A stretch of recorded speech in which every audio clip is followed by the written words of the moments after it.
Mmirienweilo ka ihe esisi na idina ọgọ gị nwaanyị onye mụrụ nwunye gị ifuru n'anya dabisi na ifuru nwunye gị n'anya na ahụ maka na ihe nwunye gị n'anya ị nwere ike idina enyi ya nwaanyị ma nwanne ya nwaanyị nọtọkọlesi ọfụ ọgọ gị nwaanyị ma na ọmama gị ka ọ bụ onye ọbụla dinere ọgọ ya nwaanyị ga-edinakwu mama ya ọ ga-edinakwa nwa ya nwaanyị na ahụ ọha na eze ekenekwa m ụnụ native Dr. Eze Agwu Akirika akponku ọzọ ụwa ndụ adreesị ndị Enugu na adreesị ndị Oduma na-ekene ụnụ n'ụbọchị nke tata onye m chọrọ ka m dụọ ndụmọdụ n'ụbọchị nke tata maka afọ m ihe na-etred n'ịntanetị bụ nwatakịrị a na-akpọ Mmirienweilo. Ọ bụrụ na ị bụ dibịa enwere ụdị okwu ịma na-ekwu maka enwe ndị na-enegara gị anya ibi na akwụkwọ nsọ si na ndụ na ọnwụ na mmadụ niile na Oduma be anyị ma Enugu steeti jeneral ma ọha Igbo niile maka na abụrụ ọzọ m ụmụazị ejego m Igbo jee oru ka ihe esisi na idina ọgọ gị nwaanyị onye mụrụ nwunye gị ifuru n'anya dabisi na ifuru nwunye gị n'anya na ahụ maka na ihe nwunye gị n'anya ị nwere ike idina enyi ya nwaanyị ma nwanne ya nwaanyị nọtọkọlesi ọfụ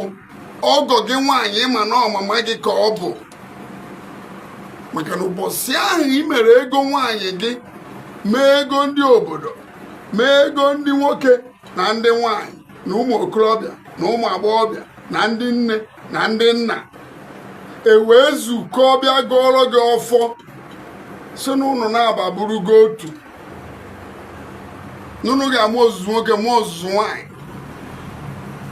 n'ọbelụsọ ọnwụ ya agbọsọ ụnụ ụbọchị ahụ nke ụnụ mbụ otu famili onye ọbụla dinere ọgọ ya nwaanyị ga-edinakwu mama ya ọ ga-edinakwa nwa ya nwaanyị na ahụ so enwere ihe mmadụ adịrọ spos ikwu ekwu as a dibia oles ma ndị gere batacha ike mana onwe ndị ga-ebutesi alụsị n'efe enwe ndị ga-ebutesi alụsị n'efe emecha ụfọdụ na-eme dibia emecha ha ya ayị ala ụfọdụ na-edazụ anyị na-afụ na mgbe imebe n'ihe ahụ ọ ga-eme afekt ụmụ gị ihe afụ ndị na-amụche mbesaị ihe afụ dibịa ọ na-agba nọkọta afọ etoye ihe afụ dibịa ọ na-agba nọkọta onwe strok ọ gịnị o mehiego mmụọ and ị ga-ebute arụsị ọzọ ihe anụ ụdị ya so o nwere okwu anaghị asị mmadụ ekwu na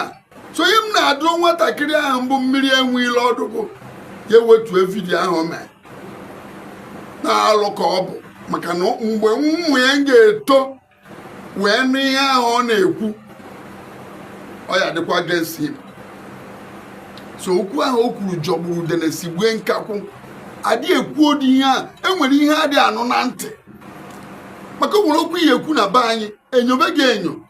maka nwere ịmara onwe ndị nọ n'otu nzuzo ihe ha ji elekwa ọgwụ ha bụ idina mamafa ma idina ọgọfa nwaanyị ma idina nwa ha nwaanyị so ịmana ọ bụrụ nwere ụdị otu ị nọ biko alaikere m gị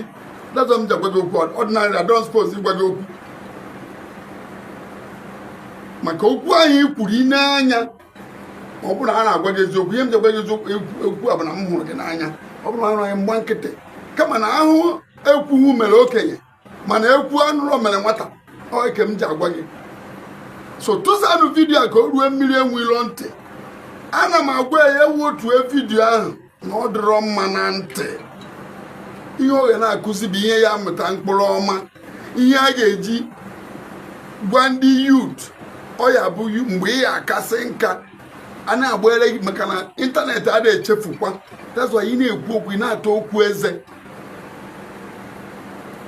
onye nnugoro nwaanyị mụọ nwa abụrụzi nwata ikwute okwu gị nene okwu ahụ i kwuru before ị na-epost ya anyị makwa na ọka ewee nwee view mana gwanụ m view ihe enwe ma ego ihe enwe nkagoro nke Chukwu nyere gị ihe eji wee metọ maka mmetọ nwa ọgaranya ka ogbugbu ya ihe eji metọwazi onwe gị emetọ maka ndị Igbo si na onye a na-ekiri ekiri adọrọ mma ikpọ ntụ Mmirienweilo ntụ ka ị na-ekpozi wetue vidio a na ọdọrọ mma ọgwọrọ gị ntị ka m gwa gị ma gị kpachakwara anya onye anwụkwana nga na oyibo anabela kpachakwara anya gị maka ndị udo ga-achị akpachakwara m afa na-efu aka ya eburukwe gị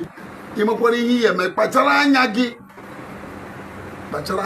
ọ bụrụ Anambra hapụrụ Anambra inwe gị ego you can go anywhere and establish yourself onye ka m si ka m gwa gị wee na-agwa unu bịa na nke Eze Agwu Akirika kpọ nke ọzọ ụwa ndụ adresị ndị Enugu na adresị ndị Odume ọ bụ ọgụ onye a na-emegbu ana m ekwu eziokwu maka onye eziokwu bụ ndụ eziokwu bụ ọgwụ maka nsọ na eziokwu onye ọ bụ ọgwụ lazọ m ji edenye onwe m nsọ ọ bụrụ ihe ọ bụla nke m ga-eme ma ọ ke m ga-ekwu wee na-asị ọma akwa asa arụ ya mara onwe ya wee sị na Chukwu Okike Obiọma ga-enyere m aka nyere ndị otu m niile aka nyere ụmụ m aka nyere ụmụazị youth ndị chọrọ ihe ọma na-ekwu eziokwu na-eme ihe ziri ezi mma na Eke na Orie na Afọ na Nkwọ ise. Peace be unto you. Thank you and bye for now.